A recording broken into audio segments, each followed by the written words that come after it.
আমার রব, এই রবি আমার সব, দামে দামে তন মনে তারি অনুভব। তোমার দুনিয়াতে আমি যেদিকে তাকাই, অথই নিয়ামতে ডুবে আছি সবাই। পাক পাখালির গানে শুনি তসবি কলো রব, তসবি কলো রব। আল্লাহ আমার রব, এই রবি আমার সব। আসসালামু আলাইকুম প্রিয় দর্শক, আপনারা যারা দেশে আছেন প্রবাসে, সবাইকে অনেক অনেক প্রীতি ও শুভেচ্ছা। শুরু হলো জুমাবারের লাইভ অনুষ্ঠান আপনার জিজ্ঞাসা। এই অনুষ্ঠানে আপনারা জীবন ঘনিষ্ঠ ইসলাম বিষয়ক বিভিন্ন প্রশ্ন করতে পারেন প্রাসঙ্গিক আলোচনার বিষয়েও। আমাদের আজকের প্রাসঙ্গিক আলোচনার বিষয় সুন্নাহ। আপনাদের সাথে আছি আমি জয়নুল আবেদিন আজাদ। আজকেও আপনাদের প্রশ্নের জিজ্ঞাসার সরাসরি জবাব দিচ্ছেন বিশিষ্ট আলেম ডক্টর মোহাম্মদ সাইফুল্লাহ। আসসালামু আলাইকুম ওরহমতুল্লাহি ওয়া বারাকাতুহু। প্রিয় দর্শক, চলুন তাহলে জিজ্ঞাসার আলোকিত ভুবনে আমরা শুরুতেই প্রশ্ন নিচ্ছি। আসসালামু আলাইকুম। দর্শক, আপনার পরিচয় দিয়ে প্রশ্ন করুন। আসসালামু আলাইকুম রাহমাতুল্লাহ। ওয়ালাইকুম আসসালাম। আমি দুবাই থেকে বলছি, আসাম করি। জি। আমার দুইটি প্রশ্ন। একটি হচ্ছে রাসূল সাল্লাল্লাহু আলাইহি ওয়াসাল্লামকে স্বপ্নে দেখা, এই বিষয়টা নিয়ে। আর স্বপ্নে কি রাসূল সাল্লাল্লাহু আলাইহি ওয়াসাল্লাম কি স্বপ্নে এসে কি কাউকে উপদেশ দিতে পারবেন? আর আমার দ্বিতীয় প্রশ্ন হচ্ছে, নুরুদ্দিন জঙ্গি যিনি ওই রাসূল সাল্লাল্লাহু আলাইহি ওয়াসাল্লামের কবর চুরির স্বপ্নটা দেখেছিলেন, এটা কি রাসূল সাল্লাল্লাহু আলাইহি ওয়াসাল্লাম স্বপ্ন দেখিয়েছিলেন? এই দুটো প্রশ্ন। আমরা জানি না এই প্রশ্নগুলো আমাদের জীবন যাপনের সাথে কতটা প্রাসঙ্গিক। তো ওনার দুটি প্রশ্ন, একটি রাসূল সাল্লাল্লাহু আলাইহি ওয়াসাল্লামকে কি স্বপ্নে দেখা যায়, স্বপ্নে কি তিনি উপদেশ দিতে পারেন, এরপরে আবার নুরুদ্দিন জঙ্গি যিনি কবর চুরি করেছেন, এই বিষয়ে। প্রথম যে প্রশ্নটি করেছেন যে রাসূলুল্লাহ সাল্লাল্লাহু আলাইহি ওয়াসাল্লামকে স্বপ্নে দেখা যায় কিনা, হ্যাঁ, রাসূলুল্লাহ সাল্লাল্লাহু আলাইহি ওয়াসাল্লামকে স্বপ্নে দেখা জায়েজ, বৈধ, এবং এটা বাস্তব দেখেছে বা দেখা যায় প্রমাণিত হয়েছে। সুতরাং এবং রাসূলুল্লাহ সাল্লাল্লাহু আলাইহি ওয়াসাল্লাম হাদিস দ্বারা সাব্যস্ত হয়েছে যে যদি মানরা আনি ফিল মানামি ফাকাদ রাআল হক, যে আমাকে মানে স্বপ্নের মধ্যে দেখলো সে সত্যিকার আমাকেই দেখলো। তাই রাসূলুল্লাহ সাল্লাল্লাহু আলাইহি ওয়াসাল্লামকে স্বপ্নে দেখা এটি বৈধ বিষয়। স্বপ্নে রাসূলুল্লাহ সাল্লাল্লাহু আলাইহি ওয়াসাল্লামকে যদি কেউ দেখেন, তাহলে রাসূলুল্লাহ সাল্লাল্লাহু আলাইহি ওয়াসাল্লাম তাকে কোনো নির্দিষ্ট বিষয়ে উপদেশ দিতেও পারেন, এটাও জায়েজ। তবে শরিয়ার কোনো বিষয়ে রাসূলুল্লাহ সাল্লাল্লাহু আলাইহি ওয়াসাল্লাম যেগুলো নির্দেশ দিয়ে গিয়েছেন সেগুলোর বিপরীত তাকে নির্দেশনা দেবেন না।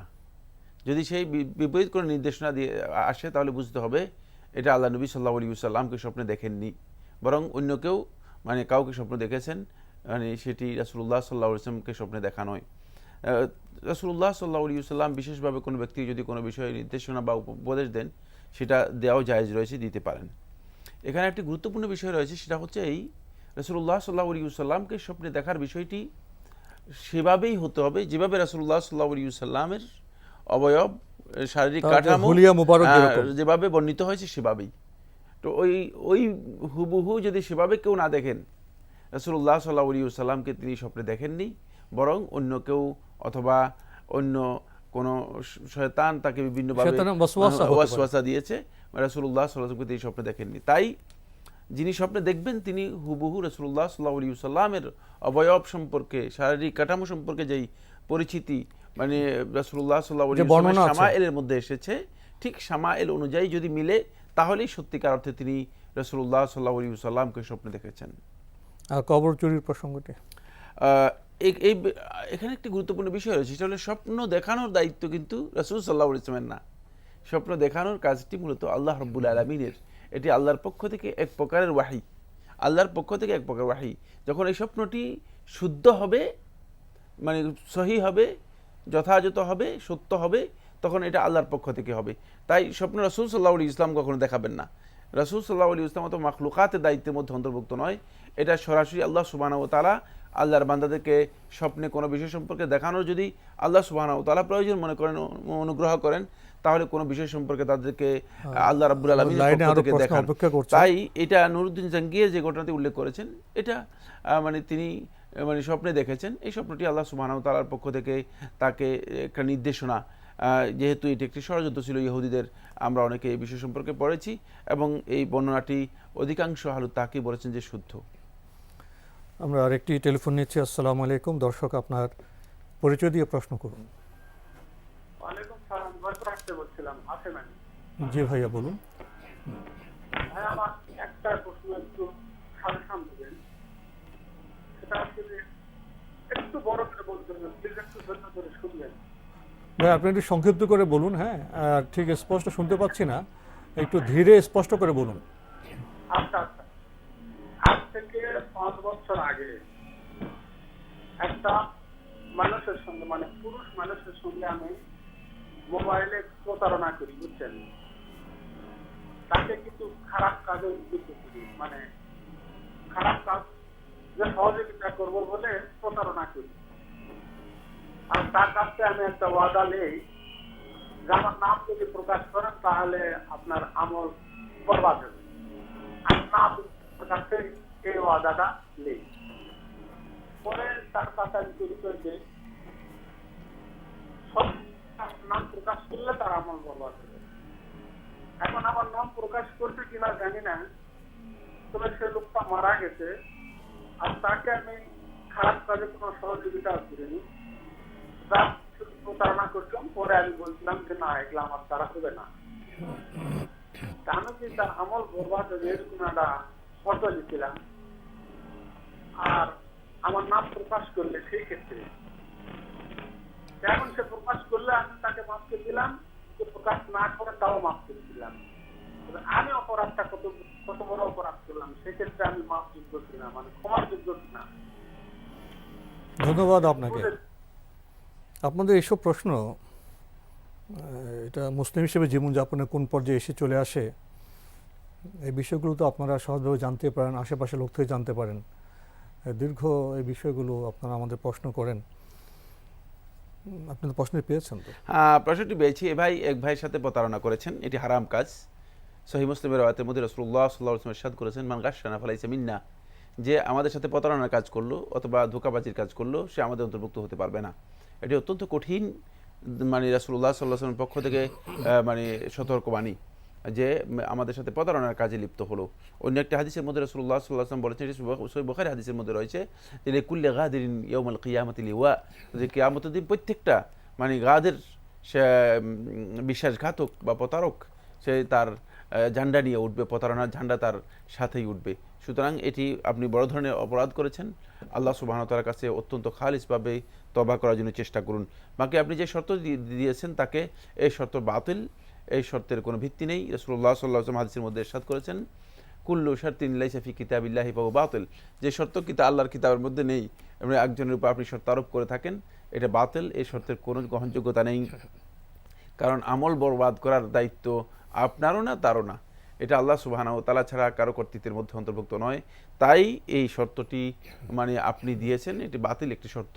এটা তিনি মেনে নিলেও কোনো ফায়দা নেই, মেনে না নিলেও কোনো ফায়দা নেই। বাকি আপনি যে কাজটি করেছেন সেটা আপনাকে অবশ্যই তওবা করতে হবে।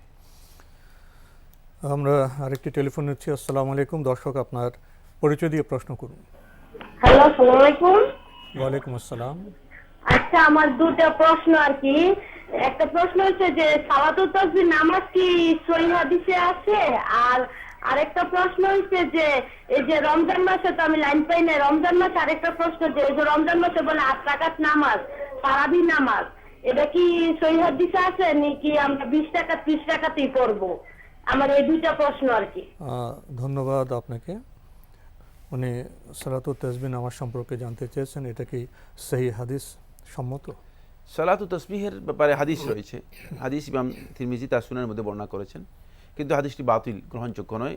এই হাদিসটি কেউ কেউ বলেছেন বানাউট, কেউ কেউ বলেছেন বাতিল, কেউ কেউ বলেছেন অত্যন্ত দুর্বল। মুদ্রা কথা হচ্ছে হাদিসটি সহি সনদ দ্বারা সাব্যস্ত হয়নি। সুতরাং উত্তম হচ্ছে যেটা, সেটা হলো নিয়মিত তাহাজ্জুদের সালাত কন্টিনিউ করা, যেহেতু রাসূলুল্লাহ সাল্লাল্লাহু আলাইহি ওয়াসাল্লাম সহিহ বুখারী এবং মুসলিম হাদিসের মধ্যে বলেছেন, আফদালুস সালাতি বাদাল মাকতুবা সালাতুল লাইল, যে ফরজ সালাতের পরে সবচেয়ে শ্রেষ্ঠ সালাত হচ্ছে রাতের নামাজ। সুতরাং রাতের নামাজ তাহাজ্জুদ আল্লাহ রাব্বুল নামাজ। আলামিনের কাছে তাহাজ্জুদের সালাত, সুতরাং রাতের সালাত আদায় করাটা, তাহাজ্জুদের সালাত আদায় করাটা উত্তম আপনি যেই সালাত ও তাসবিহের কথা বলেছেন তার চেয়ে, কারণ এটি বিতর্কিত এবং বিশুদ্ধ বক্তব্য হচ্ছে এ সম্পর্কে বর্ণিত হাদিসটি মূলত গ্রহণযোগ্য নয়।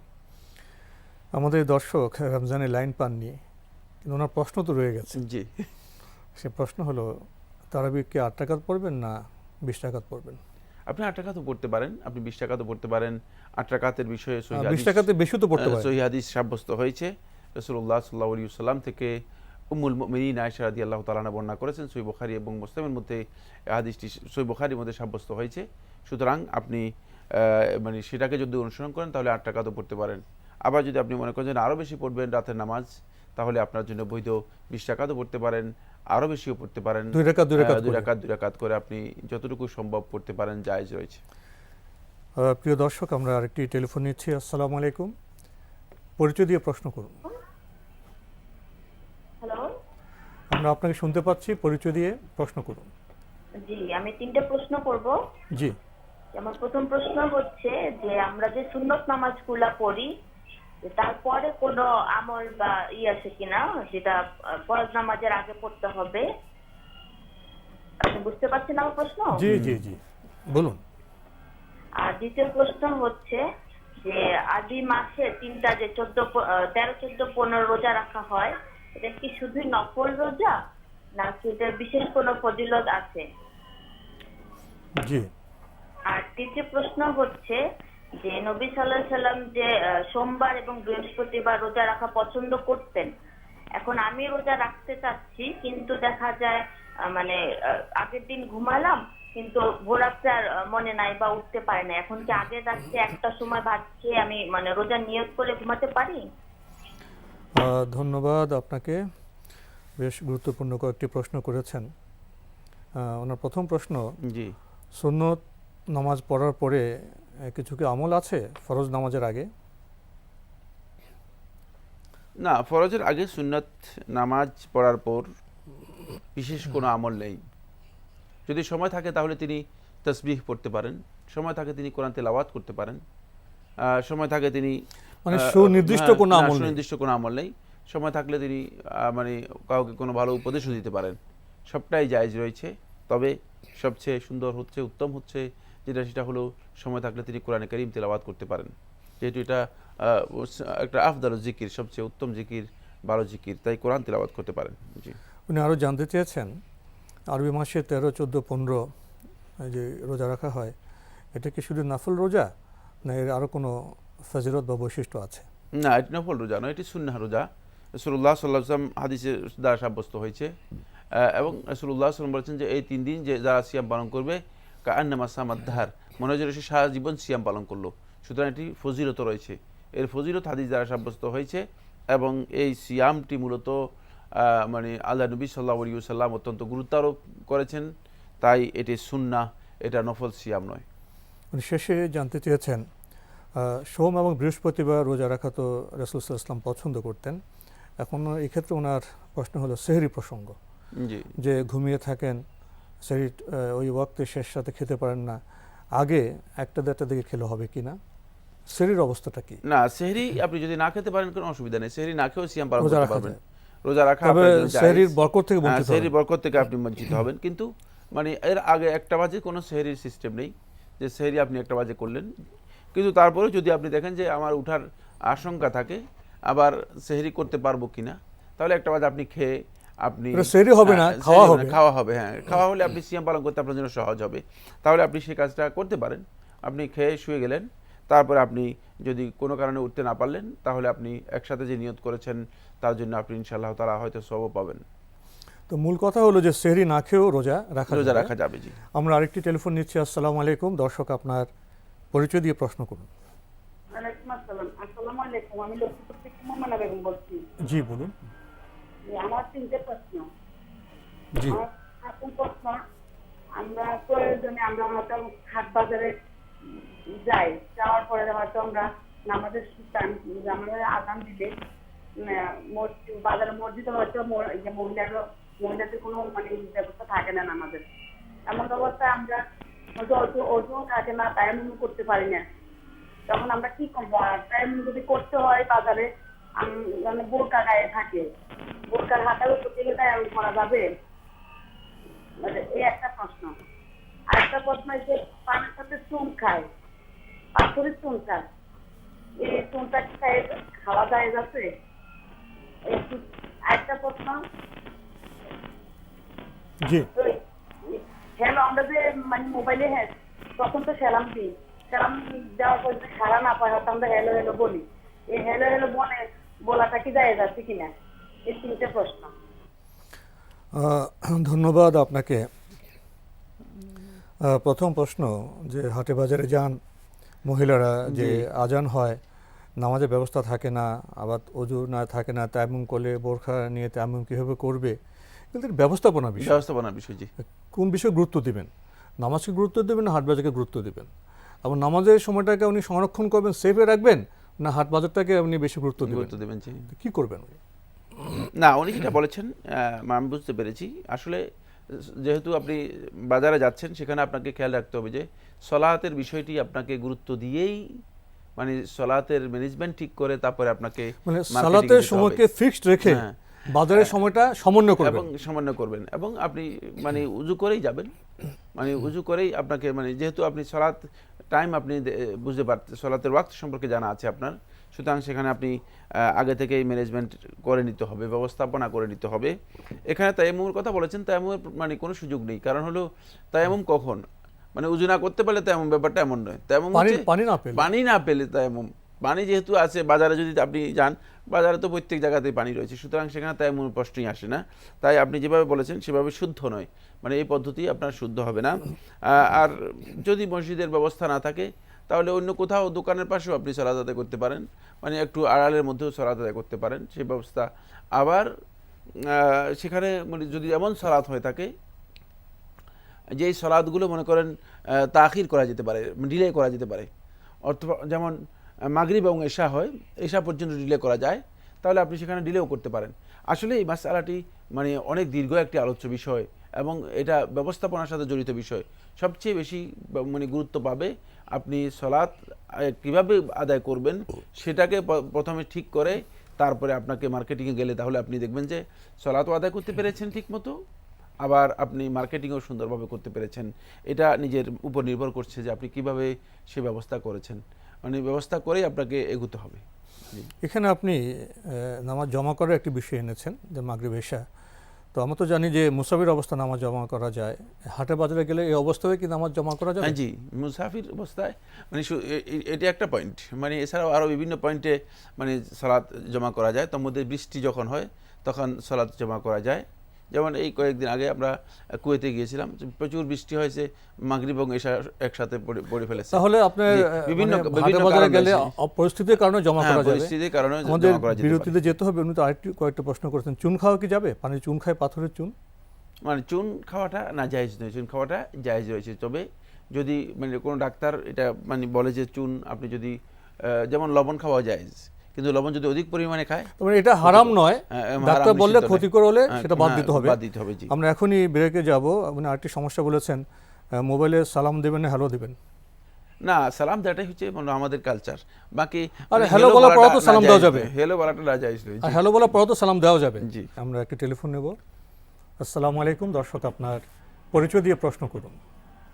ওয়ালাইকুম আসসালাম, আমার নাম মোহাম্মদ আব্দুল্লাহ, আমি ঢাকা থেকে বলছি। আমার একটি প্রশ্ন, জি, সেটা হলো যে আমরা বিভিন্ন সময় শুনি বা বলে বিভিন্ন লেখাও দেখি যে আল্লাহর কাছে সবচেয়ে প্রিয় হলো সিজদারত অবস্থায়, এবং সেখানে যে কোনো দোয়া করা যায়। এখন আমার প্রশ্নটা হলো যে কোন সালাতে দোয়া করা যায়, ফরজ, সুন্নাত, নফল, এইটুকুই আমার প্রশ্ন। ধন্যবাদ আপনাকে, খুব সুন্দর প্রশ্ন করেছেন। সিজদায় দোয়া কোন নামাজে, ফরজ, সুন্নত না নফল? জি, মানে এভাবে যে প্রশ্ন করেছেন, রাসূলুল্লাহ সাল্লাল্লাহু আলাইহি ওয়াসাল্লাম হাদিসের মধ্যে ইরশাদ করেছেন, আকরাবু মা ইয়াকুনুল আবদু মির রাব্বিহি ফিস সুজুদ, যে বান্দা আল্লাহ রাব্বুল আলামিনের সবচেয়ে কাছে থাকেন তখন যখন বান্দা সিজদার মধ্যে মানে থাকে, সিজদারত অবস্থায় থাকে। এবং আল্লাহ নবী সাল্লাল্লাহু আলাইহি ওয়াসাল্লাম এই জন্য বলেছেন যে ফাজতাহিদু ফিহি দুআ, তোমরা সিজদার মধ্যে ফাজতাহিদু ফি দুআ, দোয়া তোমরা অধিক পরিমাণে দোয়া করো। রাসূলুল্লাহ সাল্লাল্লাহু আলাইহি ওয়াসাল্লাম নির্দিষ্ট করে যাননি কোনো সালাতকে, ফরজ সালাতের মধ্যে দোয়া করবে, সুন্নতের মধ্যে করবে না, অথবা নফলের মধ্যে করবে না, অথবা নফলের মধ্যে করবে, ফরজ সালাতের মধ্যে করবে না। যেহেতু রাসূলুল্লাহ সাল্লাল্লাহু আলাইহি ওয়াসাল্লাম সিজদায় দোয়া করতে বলেছেন, সুতরাং যত প্রকার সিজদা রয়েছে প্রত্যেক প্রকার সিজদার মধ্যে দোয়া করা জায়েজ এবং সকল প্রকার দোয়া করা জায়েজ। দোয়া দুই প্রকার রয়েছে, একটা হচ্ছে দোয়া উসানা আর হচ্ছে দোয়া মাসআলা। শেখুল ইসলাম ইবনে কাইয়িম রাহমাতুল্লাহ আলাইহি বলেন এই দুই প্রকারের দোয়া, দুই প্রকারের দোয়াই মূলত করা জায়েজ রয়েছে সিজদার মধ্যে। কেউ দোয়া মাসআলা করতে চান, যেমন আল্লাহ রাব্বুল আলামিনের কাছে কিছু চাইতে চান, তার প্রয়োজন আছে, হাজাত রয়েছে, তিনি কার কাছে চাইবেন? অবশ্যই আল্লাহর কাছে চাইবেন। নামাজের ওয়াক্তের বাইরেও? হ্যাঁ, নামাজের বাইরেও চাইবেন, নামাজের মধ্যে। সুতরাং সিজদার মধ্যে তিনি আল্লাহ রাব্বুল আলামিনের কাছে সেই দোয়াটি করতে পারবেন। যেমনিভাবে তিনি সিজদার মধ্যে দোয়া উসানাও করতে পারবেন, আল্লাহ তাআলার প্রশংসা সম্বলিত যে সমস্ত দোয়াগুলো রয়েছে সেগুলো করতে পারবেন। আমরা আরেকটি টেলিফোন নিচ্ছি। আসসালামু আলাইকুম, দর্শক আপনার পরিচয় দিয়ে প্রশ্ন করুন। আসসালামু আলাইকুম, আমি মৌলভীবাজার থেকে আব্দুল আহাদ খান বলতেছি। ওয়ালাইকুম আমার আসসালাম। প্রথম প্রশ্ন হচ্ছে, তায়াম্মুমে কি হাতের কবজি পর্যন্ত মাসহ করবে না কোন পর্যন্ত মাসহ করবে? আর দ্বিতীয় প্রশ্ন হচ্ছে, যদি কেউ 2 রাকাত নামাজ পড়ে তাহলে ভুলক্রমে তৃতীয় রাকাতের জন্য পুরা দাঁড়িয়ে গেছে, তখন আবার তৃতীয় রাকাত পরে সজদা দেবে না চতুর্থ রাকাত পরে সজদা দেবে? আপনার কোন ভুলের জন্য সহসিজদার কথা বললেন? কোন ভুলের জন্য সহসিজদার কথা বললেন? যদি আমরা 2 রাকাত নামাজ পড়তেছি, 2 রাকাত? জি 2 রাকাত, হ্যাঁ, আর ভুলক্রমে 2 রাকাতে না বসে আমরা তৃতীয় রাকাতে দাঁড়িয়ে গেলাম, জি এখন 3 রাকাত পরে সজদা দেবে না 4 রাকাত পরে সজদা জি দেবে? জি জি জি 2 রাকাতের জন্য। ধন্যবাদ আপনাকে। ওনার প্রশ্ন হলো তায়াম্মুম বিষয়ে। হ্যাঁ, তায়াম্মুমের ব্যাপারে আপনি যেটা বলেছেন যে হাতের কবজি পর্যন্ত মাসে করবে নাকি কোন পর্যন্ত মাসে করবে, এই মাসআলার মধ্যে আলেমদের মধ্যে দ্বিমত রয়েছে। এটা একটা ইজতিহাদি মাসআলা। বিশুদ্ধ বক্তব্য হচ্ছে হাতের কবজি পর্যন্ত, যেহেতু কোরআনে কারীমের মধ্যে আল্লাহ সুবহানাহু ওয়া তাআলা বলেছেন স্পষ্ট করে, মানে ফাতায়াম্মামু সাঈদান তাইয়িবান ফামসাহু বিউজুহিকুম ওয়া আইদিকুম মিনহু। কোরআনের মধ্যে আল্লাহ সুবহানাহু ওয়া তাআলা স্পষ্ট ওয়া আইদিকুম ইয়াদকে বোঝানো হয় থাকে, এবং ইলার রুজক, মানে সমস্ত ওলামায়ে কেরামের ইত্তেফাক হচ্ছে আইদিকুম দ্বারা বোঝানো হয় থাকে ইলার রুজক, এই যে কবজি পর্যন্ত এতটুকুকে বোঝানো হয় থাকে। এই কোরআনের সুস্পষ্ট বক্তব্যের কারণে মূলত এই মাসআলার মধ্যে আমরা এটা স্পষ্ট বুঝতে পেরেছি যে মানে হাতের কবজি পর্যন্ত মাসে করাটাই হচ্ছে তায়াম্মুমের মধ্যে বিধান।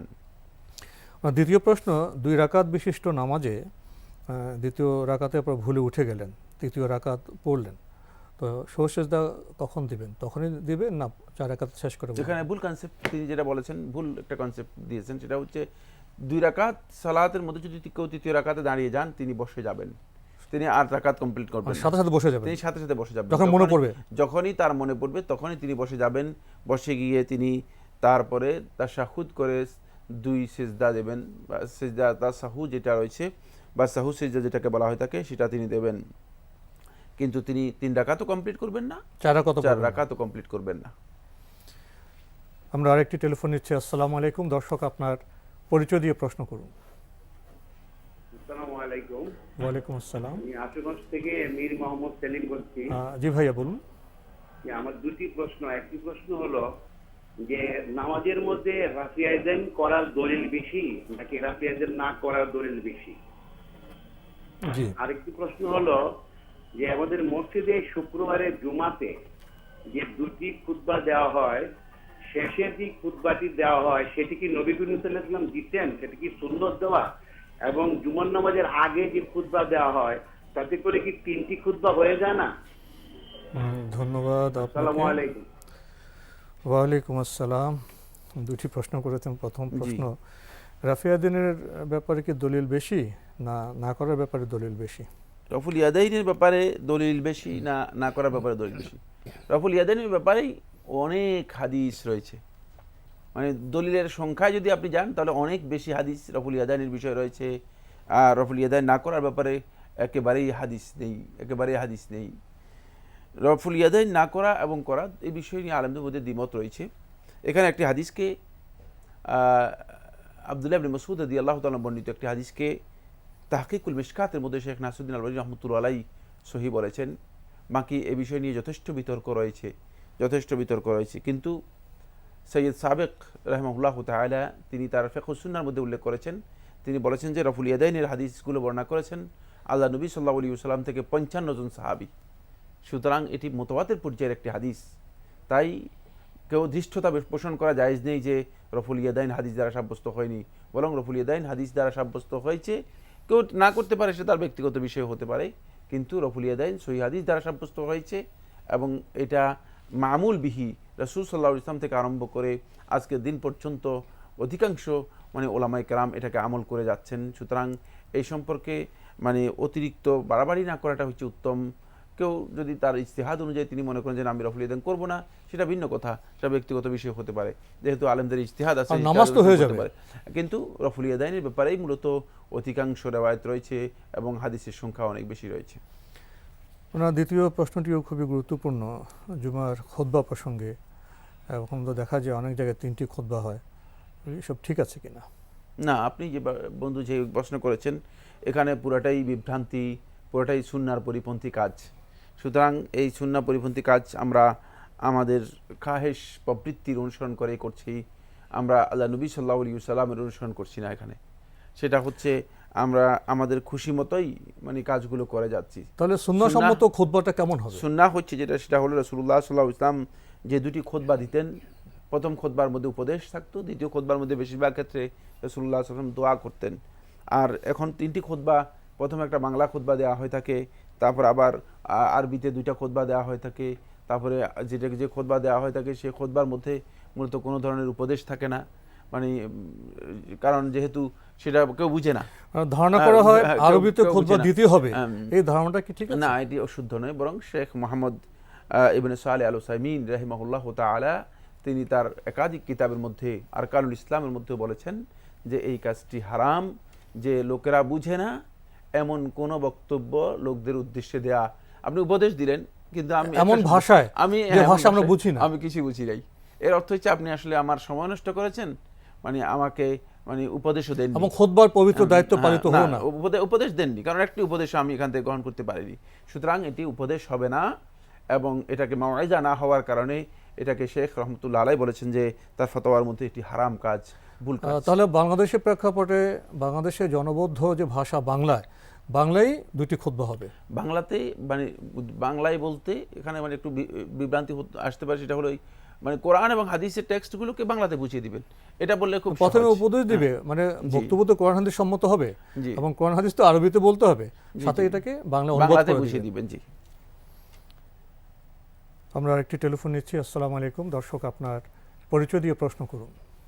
আসসালামু আলাইকুম। ওয়ালাইকুম আসসালাম। আমি নাজমুল হোসেন বলছি। জি ভাইয়া বলুন। একটা প্রশ্ন হলো যে আমি সারা বছর কোরআন শরীফ পড়ি, কোরআন শরীফ পড়ার পরে যে খতমগুলো হয় 12 খতম 20 খতম রায় কিছু, এটা কি আমি সবে কত রাত্রি বুদ্ধি দিয়ে বসিয়ে দিলে কি আমরা ন্যায়সম্মত হবে নাকি?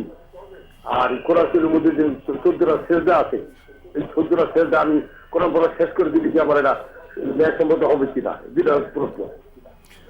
ধন্যবাদ আপনাকে। আমাদের ভাই প্রশ্ন করেছেন, উনি পবিত্র কোরআন পড়েন, খতম দেন, 8, 10, 12 ইত্যাদি খতম দিয়ে, এগুলো কি উনি অপেক্ষা করবেন শবে কদর রাতে বক্সানোর জন্য? না, আপনাকে অপেক্ষা করতে হবে না। আল্লাহ রাব্বুল আলামিনের কাছে যখনই কোরআন খতম হবে তখন আল্লাহ রাব্বুল আলামিনের কাছে ফরিয়াদ করে দোয়া করবেন যেন আল্লাহ সুবহানাহু ওয়া তাআলা আপনার এই খাতমা যে খতমটি আপনি করেছেন সেটা আল্লাহ রাব্বুল আলামিন কবুল করেন, মেহেরবানি করেন। তাহলে তো সরাসরি পৌঁছে যাবে। আপনি এবং আপনি যাদের জন্য দোয়া করা দরকার তাদের জন্য দোয়া করবেন, এর জন্য আপনি অপেক্ষা করবেন না। অপেক্ষা করা সুন্নাহ দ্বারা সাব্যস্ত হয়নি এবং এটি সুন্নাহ অনুসরণ নয়। বক্সানোর প্রয়োজন আছে?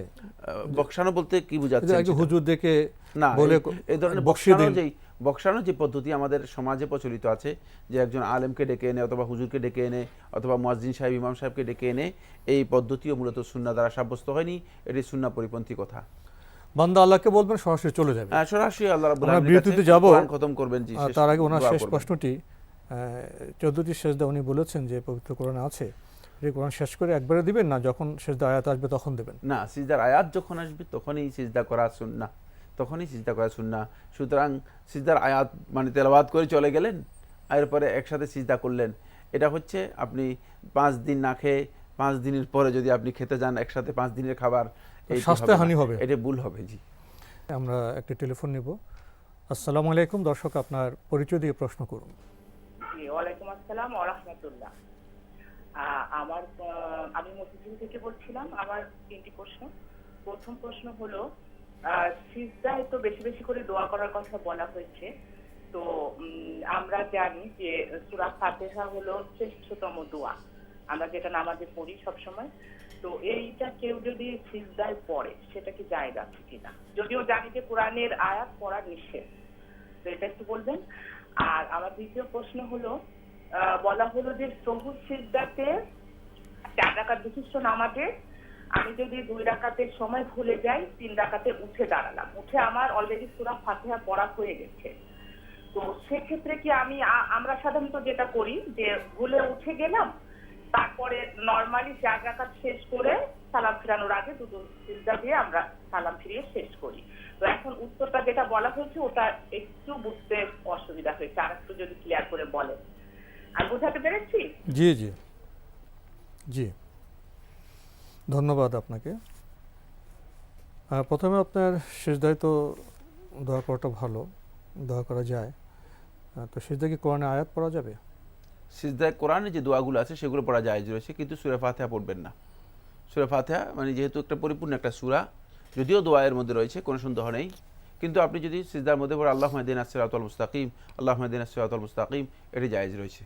কিন্তু পুরা সূরা তেলাওয়াত করা, যেহেতু রাসূলুল্লাহ সাল্লাল্লাহু আলাইহি ওয়াসাল্লাম নিষেধ করেছেন, সেই তেলাওয়াত করাটা জায়েজ নেই। শেখ মোহাম্মদ সালেহ সামিন রহমতুল্লাহ আলাইহি তার ফতোয়ার মধ্যে বলেছেন যে কোরআনের যে দোয়াগুলো রয়েছে শুধু দোয়া হিসেবে যদি কেউ সিজদার মধ্যে সেগুলো পড়ে তাহলে এটি জায়েজ না জায়েজ, সেটা তো হবে অংশ বিশেষ, অংশ বিশেষ, পুরো কোনো তো আপনার সূরা তো পড়া হচ্ছে না, পুরো কোনো সূরা, পুরো কোনো আয়াত নয়। তাহলে সূরা ফাতিহার অংশ বিশেষ পড়া যাবে? নাই তো, আমরা বললাম তো আল্লাহুম্মা ইহদিনাস পুরো সিরাতাল সূরা পড়া যাবে। এখানে দোয়াটা মানে মৌলিক দোয়া, কিন্তু এটা মানে বাকিটা কিন্তু আল্লাহর প্রশংসা, সানা, দোয়া সানা রয়েছে। আলহামদুলিল্লাহ রাব্বিল আলামিন থেকে এখানে পুরোটাই দোয়া সানা, মানে আল্লাহ তাআলার প্রশংসা রয়েছে। বাকি মূল দোয়া এতটুকু আছে, আল্লাহুম্মা ইহদিনাস সিরাতাল মুস্তাকিম এটা বলতে পারেন, অথবা শুধু ইহদিনাস সিরাতাল মুস্তাকিম বলতে পারবেন। উনি সহস্রিতা প্রসঙ্গে প্রশ্ন করেছেন। এই প্রশ্নটি আগের প্রশ্নের সাথে এটা ভিন্ন মেরু। আগের প্রশ্ন ছিল কিন্তু 2 রাকাত বিশিষ্ট সালাতের মধ্যে, আপনি এসে বলেছেন 4 রাকাত বিশিষ্ট সালাতের মধ্যে, দুইটা ভিন্ন মেরুতে চলে গিয়েছেন।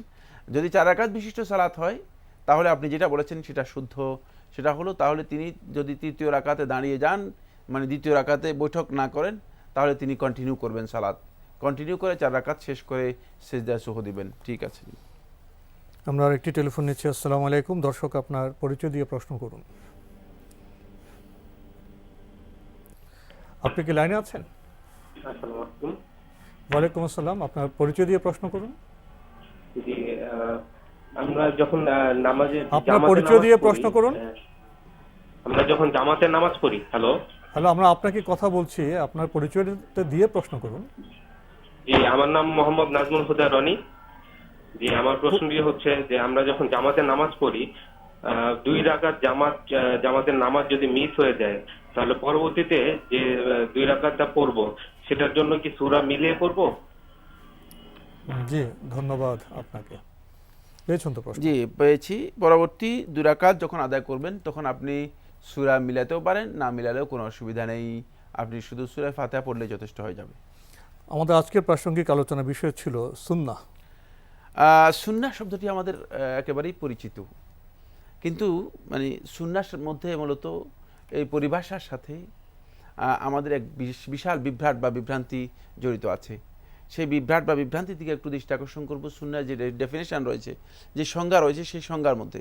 কারণ আহলুল ফিকহ যারা রয়েছেন, অর্থাৎ ফিকহ বিশারদগণ যারা রয়েছেন, তারা সুন্নাত বলতে যেটা বুঝান সেটা হলো ফরজ ওয়াজিব নয় এমন কাজকে সুন্নত বুঝান। ফরজ ওয়াজিব নয় এমন কাজ বোঝানোর জন্য তারা সুন্নাত শব্দটি ব্যবহার করে থাকেন। কিন্তু আমরা যখন আল্লাহ নবী সাল্লাল্লাহু আলাইহি ওয়াসাল্লামের হাদিসের মধ্যে যাব, আমরা দেখব যে সুন্নাতকে আল্লাহ নবী সাল্লাল্লাহু আলাইহি ওয়াসাল্লাম তিনি যে হিদায়াত নিয়ে এসেছেন, যেই তরিকা নিয়ে এসেছেন, পুরোটাই এই পুরা তরিকাটা বোঝানোর জন্য আল্লাহ নবী সাল্লাল্লাহু আলাইহি ওয়াসাল্লাম সুন্নাত শব্দ ব্যবহার করেছেন। দেখেন আনাস ইবনে মালিক রাদিয়াল্লাহু তাআলা বর্ণিত সহিহ বুখারীর 539 নম্বর হাদিসের মধ্যে বলেন, ফামান রাগিবা আন সুন্নতি ফালাইসা মিন্নি, যে আমার সুন্নত থেকে মুখ ফিরে নিল বা আমার সুন্নত থেকে বিমুখ হলো, ফালাইসা মিন্নি, সে আমার দলভুক্ত হতে পারবে না। কিন্তু ফিকহের যে সুন্নত রয়েছে, মানে ফিকহবিদগণ যে সুন্নাহর কথা বলেন, সেই সুন্নাহ হচ্ছে মানে ফরজ ওয়াজিব নয় এমন কাজ বোঝানোর জন্য। যেটা করলে সওয়াব আছে, না করলে গুনাহ নেই, এমন কাজ বোঝানোর জন্য সুন্নত ব্যবহার করা থাকে। কিন্তু হাদিসের মধ্যে রাসূলুল্লাহ সাল্লাল্লাহু আলাইহি ওয়াসাল্লাম সুন্নাহ বলতে যেটা বুঝিয়েছেন সেটা হচ্ছে মানে দ্বীনের যেই রীতিনীতি নিয়ম পদ্ধতি রাসূলুল্লাহ সাল্লাল্লাহু আলাইহি ওয়াসাল্লাম যে তরিকা নিয়ে এসেছেন, এই পুরা তরিকাটাই হচ্ছে মূলত সুন্নাহ। ফরজ ওয়াজিব সব শুদ্ধ। এই তরিকা থেকে কোনোভাবেই যদি কোনো ব্যক্তি ইবাদত পালনের ক্ষেত্রে বিমুখ হয়, ভিন্ন দৃষ্টিভঙ্গি পোষণ করে থাকে, তাহলে সেই ব্যক্তি হেদায়েত থেকে বঞ্চিত হবে এবং সে মূলত দ্বীনের মধ্যেই থাকতে পারবে না। এই জন্য রাসূলুল্লাহ সাল্লাল্লাহু আলাইহি ওয়াসাল্লাম বলেছেন ফালাইসা মিন্নি, সে আমার দলভুক্ত হতে পারবে না। একটা টেলিফোন নিয়ে আবার আপনার কাছে ফিরে আসছি। আসসালামু আলাইকুম দর্শক, আপনার পরিচয় দিয়ে প্রশ্ন করুন। জি, আপনার পরিচয় দিয়ে প্রশ্ন করুন। আমার নাম রাজিয়া, আমি বরিশাল থেকে বলছি। জি বলুন। হ্যাঁ, আমার প্রশ্নটা একটু বড়, কিন্তু আমি ইসলামের জীবন কিভাবে গড়তে হয় সে সম্পর্কে জানতে চাই। আচ্ছা, জীবন কিভাবে গড়তে হয়? জি জি জি। আমার বাবা আমার জন্মের পর 20 বছর মেয়াদি একটি ডিপিএস করে। সেই ডিপিএসটি পূর্ণ হওয়ার 3 মাস আগে আমার বাবা মারা যায়। হ্যাঁ, তখন ব্যাংকে কোনো নমিনি না থাকায় কোর্টে কেস করে 5 বছর পর টাকাটা পায়। সেখান থেকে আমার মা, ছোট বোন এবং আমি তিনজনকে ভাগ করে দেয় কোর্টে। এখন এই টাকা এছাড়া আমার বাবা মারা যাওয়ার পর আরেকটা জমিও আমরা বিক্রি করি নিজেদের ভরণ পোষণের জন্য। শহরে একটি বাড়ি ছিল 20 লক্ষ টাকায়। এখন এই 20 লক্ষ টাকা আমার মা আমার 2 বোন নিয়ে অবিবাহিত দিনের মেয়ে কিভাবে জীবনযাপন করবে? ইসলাম এই সম্পর্কে কি বলেছে? বিধবা মহিলারা কিভাবে আসলে টাকা পয়সা দিয়ে জীবনযাপন করতে পারে? আমি এই সম্পর্কে একটু জানতে চাই। ধন্যবাদ আপনাকে, আপনি খুব বিস্তৃত প্রাঙ্গণের প্রশ্নগুলো নিয়ে এসেছেন। প্রথমে জীবন কিভাবে গড়বেন? আসলে উনি যেভাবে মানে একটা ব্রড কোশ্চেন করেছেন, এটা বিস্তারিত আলোচনা করার মতো সুযোগ নেই। এ বিষয়ে আপনি হয়তো কোনো যোগ্য আলেম অথবা এ বিষয়ে প্রাজ্ঞ কোনো ব্যক্তির সাথে আপনি আলোচনা করতে পারেন, তাহলে সবচেয়ে বেশি উপকৃত হবেন। তবে মানে একজন ব্যক্তি সত্যিকার অর্থে নিজের জীবনকে পরিচালনা করতে হলে মানে তাকে প্রথমেই যেটা উপলব্ধি করতে হবে, মানে প্রথম উপলব্ধি তার মধ্যে আসতে হবে সেটা হচ্ছে যে আমি আল্লাহর বান্দা, আমার একজন মুনিব আছে, আমি জানতে হবে, এটা জানতে হবে। এই উপলব্ধি মানে তার মধ্যে যদি না থাকে তাহলে কিন্তু তিনি সত্যিকার অর্থে মিসগাইডেড হবেন এবং সীমা লঙ্ঘন করতে পারেন। জীবনের সবচেয়ে বড় সমস্যা এখানেই যে মানুষ মানে নিজের গণ্ডি সম্পর্কে বা নিজের সীমা সম্পর্কে না জানার কারণেই সীমা লঙ্ঘন করে। এটা হলো প্রথম পয়েন্ট। দ্বিতীয় নম্বর পয়েন্ট যেটা, সেটা হলো তাকে এরপর যে কাজটি করতে হবে সেটা হচ্ছে মুসলিম হতে হবে। একজন জীবন চলার জন্য মুসলিম হতে হবে। মুসলিম হওয়ার বিষয়টি আল্লাহ নবী সাল্লাল্লাহু আলাইহি ওয়াসাল্লাম হাদিসের মধ্যে যেভাবে বলেছেন, আল মুসলিমু মান সালিমা আল মুসলিমুনা মিন লিসানিহি ওয়া ইয়াদিহি। প্রকৃত মুসলিম ওই ব্যক্তি যার মানে কথা থেকে, যার হাত থেকে এবং যার ব্যবহার ইত্যাদি থেকে মানুষগুলো নিরাপদ থাকতে পারে, মানে তাকে প্রকৃত মুসলিম হতে হবে। মুসলিম হওয়ার মানে এই বিষয়টি পরপরই যে কাজটি করতে হবে সেটা হচ্ছে তাকে সত্যিকার ইমানদার হতে হবে, আল্লাহর একজন মানে মুমিন বান্দা হতে হবে। যেমন মূলত এই স্টেজগুলো জীবনে যিনি সত্যিকারভাবে তৈরি করতে পারবেন, তিনি তার জীবনটাকে প্রকৃত জীবনে গড়তে পারবেন। আর ইমানদার হওয়ারই অর্থ হচ্ছে এটাই। আল্লাহ নবী সাল্লাল্লাহু আলাইহি ওয়াসাল্লাম হাদিসের মধ্যে বলেছেন, ওয়াল্লাযী নাফসি বিয়াদিহি, সেই সত্তার কসম যার হাতে আমার জীবন, লা তাদখুলুল জান্নাহ হাত্তা তুমিনু, তোমরা জান্নাতে প্রবেশ করতে পারবে না যতক্ষণ পর্যন্ত তোমরা ইমানদার হবে না। অর্থাৎ ইমানদার হলেই মূলত আপনি প্রকৃত জান্নাত লাভ করতে পারবেন। তাই এই পথটি মূলত এভাবেই এতটুকু পর্যন্ত যদি আমরা অগ্রসর হতে পারি তাহলে আমাদের জীবনকে সুন্দরভাবে আমরা গড়তে পারবো। তারপর তিনি আসলে যে ঘটনাগুলো বলেছেন সেগুলো একটা আলোচ্য বিষয়। যে একটি ব্যাপার, ওনার বাবা মারা গেছেন, ডিপিএস ভাঙিয়েছেন, অর্থ পেয়েছেন, জমি বিক্রি করেছেন, 20 লক্ষ টাকা পেয়েছেন, মা আছে, বোনরা আছে, এখন কীভাবে চলবেন? তো সহজ করে বলে দিন। এখানে আপনি যে কাজ সেটা হচ্ছে এই, যেহেতু হকদার ওয়ারিশ যারা আছে, তারা ওয়ারিশ যদি নির্দিষ্ট করা থাকে, মানে আপনারা কারা আছেন, মা আছে, সন্তান বোনেরা আছে, ভাই আছে কিনা উল্লেখ করেন নাই, তা যদি ভাই না থাকে তাহলে এখানে আর ওয়ারিশ কারা আছে, তার যে সম্পত্তি রয়েছে সম্পত্তিগুলো প্রথমে ওয়ারিশদের মধ্যে বন্টন করে দিতে হবে। বন্টন করে দেওয়ার পরে এরপর আপনারা যদি মনে করেন যে না আমরা মায়ের সাথে সবাই মিলে একসাথে আমরা যে থাকবো চলবো, সেটা আপনাদের জন্য ব্যবস্থাপনার বিষয়, সেটা আপনাদের জন্য জায়েজ রয়েছে। প্রিয় দর্শক, সময়ের কারণে আমরা আজকে আর প্রশ্ন নিতে পারছি না, তবে আপনাদের অবগতির জন্য জানাতে পারি সপ্তাহে রবি, সোম, মঙ্গল, বুধ এই 4 দিন বিকেল 5:35 আপনার জিজ্ঞাসা সম্প্রচার হয়ে থাকে। সেখানে আপনার চিঠির মাধ্যমে, ইমেলের মাধ্যমে আপনাদের মনে জায়গা প্রশ্ন পাঠাতে পারেন। আমাদের ঠিকানা পরিচালক আপনার জিজ্ঞাসা, এনটিভি, বিএসএসসি ভবন, 7ম তলা, 102 কাজী নজরুল ইসলাম এভিনিউ, কারওয়ান বাজার, ঢাকা 1215। আমাদের ইমেল অ্যাড্রেস আপনার জিজ্ঞাসা @ntvbd.com। প্রিয় দর্শক, সবশেষে রয়েছে গ্রন্থ পরিচিতি। আমাদের আজকের গ্রন্থের নাম আল কুরআনের বিষয়ভিত্তিক আয়াত।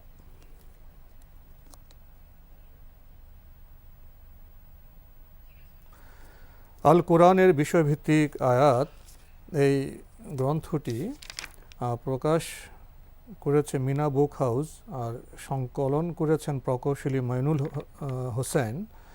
আর গ্রন্থটির মূল্য 300 টাকা। দীর্ঘ সূচি রয়েছে বিভিন্ন বিষয়ে। আল কোরআনের বিষয়ভিত্তিক আয়াত, যদি সংক্ষেপে দু একটি কথা বলতেন। কোরআন করিম তো আসলে বিস্তৃত এক বিশাল সমুদ্র, যে সমুদ্রের কোনো কুল কিনারা নেই, সেই বিশাল সমুদ্র। তাই কোরআনকে যদি আমরা বিষয়ভিত্তিক মানে কোরআন থেকে জ্ঞান নিতে চাই, তাহলে কিন্তু আমাদের মানে এই ধরনের বইয়ের আশ্রয় নিতে হবে। এবং এটা সহজ হবে যেহেতু বিষয়ভিত্তিক আয়াতগুলো সেখানে একসাথ করা হয়েছে। তাই যে সমস্ত বন্ধুগণ মূলত সরাসরি কোরআন থেকে বিভিন্নভাবে জ্ঞান নিতে সমস্যা বা সরাসরি কোরআন বুঝেন না, তাদের জন্য কিন্তু এটি সবচেয়ে এটি উপকারী হবে।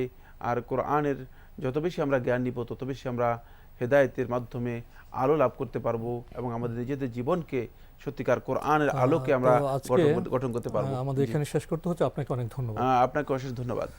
প্রিয় দর্শক, দেখা হবে ইনশাল্লাহ আগামী জুমাবার একই সময়ে। প্রিয় দর্শক, আপনারা আমাদের অনুষ্ঠানে এনটিভি অনলাইনেও দেখতে পারবেন। ভিজিট করুন www.ntvbd.com। দর্শক, আপনারা সবাই নিরাপদে থাকুন, থাকুন শান্তিতে। আসসালামু আলাইকুম।